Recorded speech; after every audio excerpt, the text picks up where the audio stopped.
wanted to show you some pictures of my mom while I told you about some of the struggles that she went through.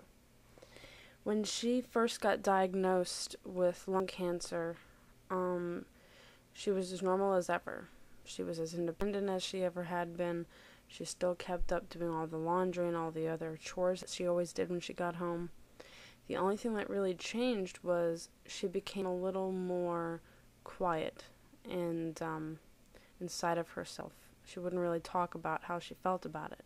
It wasn't until she started doing chemo when she started getting sick to her stomach, which also led to her not working as much. Some of my mom's struggles at home when she started taking chemo was her weakness.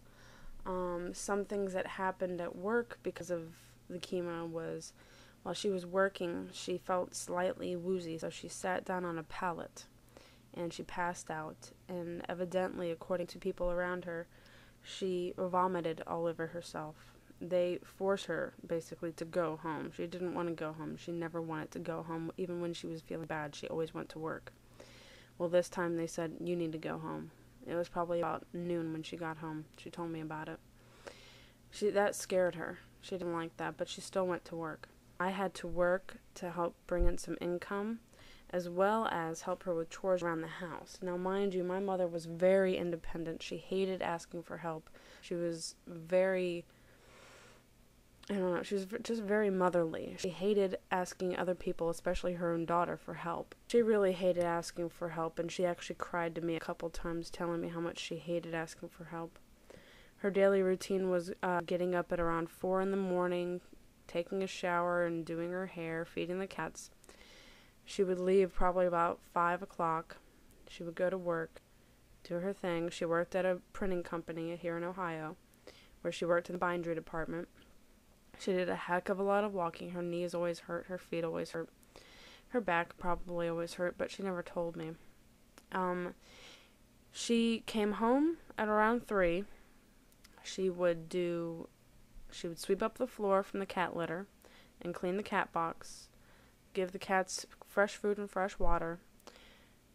She would then do the laundry. She would also cook for us, and then she would clean the dishes every night. So every single day she would do laundry and dishes. In addition to that, on at least every other weekend, she would also do an extreme cleaning of the whole house. She would, at least a couple times a week anyway, she would be vacuuming, but every other weekend she would be cleaning off all the coffee tables and vacuuming all the couches from the 4 cats that we had. She would clean both bathrooms at least every other weekend. The sicker that she got and the more chemo she got, she didn't do those things as much because she couldn't find the energy. Beyond that, when her legs started tingling, it was even worse. She couldn't. She physically couldn't get up to do it. Another problem was toileting problems. I'll be honest. When her legs started going out, she couldn't get to the bathroom in time. She had a lot of accidents on herself. Later on, we got her a bedside commode. She was very bottom heavy, but my stepdad and I didn't know the logistics of how to get someone from the bed to the bedside commode without killing ourselves and her. Let's just say it didn't work out well, and she'd never used it after the first day he got it. He then got adult briefs for her. I had to change her a couple of times. Another incident that happened was that she fell in the shower. She actually fell on her way coming out, I should say. She sat on the floor by the shower for a couple hours until my stepdad got home.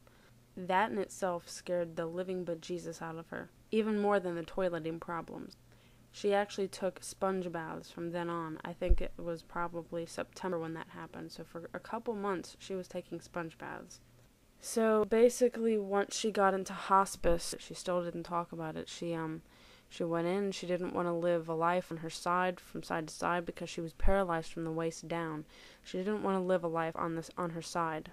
She wanted to be able to crochet. She wanted to be able to watch TV. She couldn't do that on her side, so she refused to turn.